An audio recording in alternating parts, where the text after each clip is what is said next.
to have more insights on the significance and outcomes of the special envoys for a visit to Sana'a. Joining me now from Abu Dhabi, Dr. Nada Al-Taher, Senior Foreign Reporter at the National News. Thank you very much, Nada, for being with us. And if we can start from the visit itself, Special Envoy Hans Grunberg took office almost 7 months ago. Since then, Houthis have always refused to receive him in the capital, Sana'a. In your opinion, what made them agree on the visit this time? A number of factors involved up to the visit. As we know, the truce was made possible. And this is the first truce for the first time in the 6-year war. And that truce was a show of goodwill from both sides. The truce itself contained two very important factors, which is the imminent reopening of Sana'a airport, which millions of Yemenis are looking forward to, and the allowance of fuel imports through the port of Hodeidah, which has already brought down the cost of fuel. And these two factors are very important for the Houthi side. Since the announcement of the truce, to be honest, it was a matter of time before Mr. Grunberg was to be setting into Sana'a for talks with high-ranking Houthi officials after talks in Muscat with the Houthi negotiating team. So it's a very promising sign, and it's something that is long overdue and should have happened a long time ago, but it's good that it's happening now at a time when Yemen is making headlines for all the right reasons.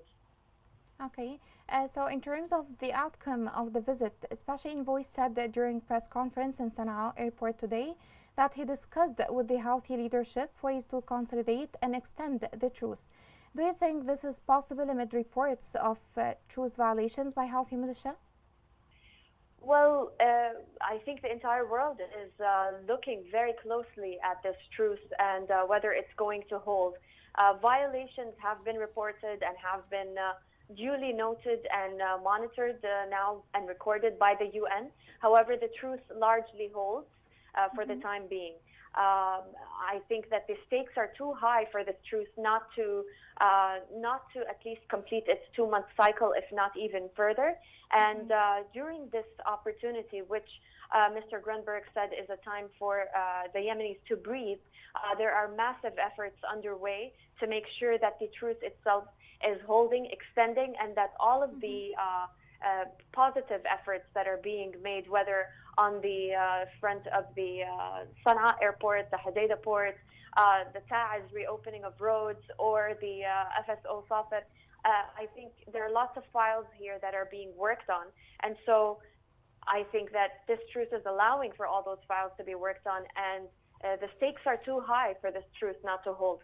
And if the Houthis do not uphold their end of the deal, then I think that they will be held very much accountable. The UN has said that they are going to work on mechanisms with which to help both parties coordinate, and the UN have placed the responsibility squarely on the warring parties to uphold the truce.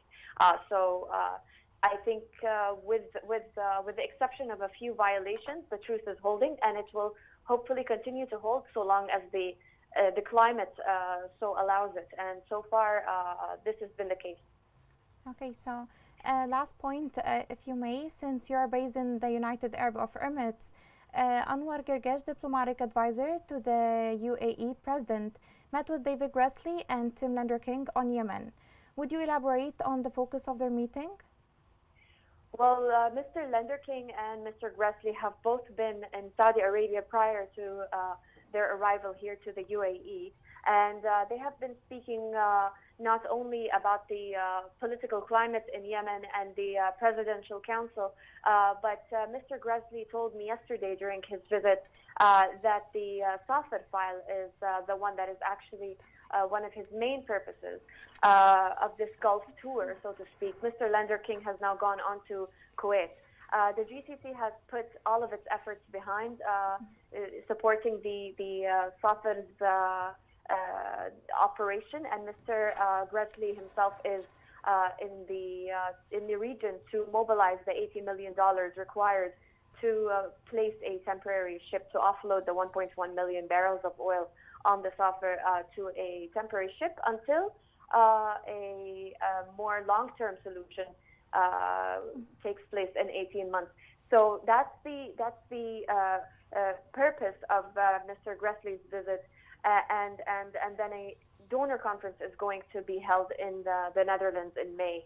As you know, they're working against the clock here, so making these rounds and talking to all these high-level officials is very important, not only for the Taher, but also for the political process as a whole, and surely for the legitimacy and the continued legitimacy of the Presidential Council. Okay, yeah, I'm afraid, Nada, we have to leave it there. Thank you so much for joining us today.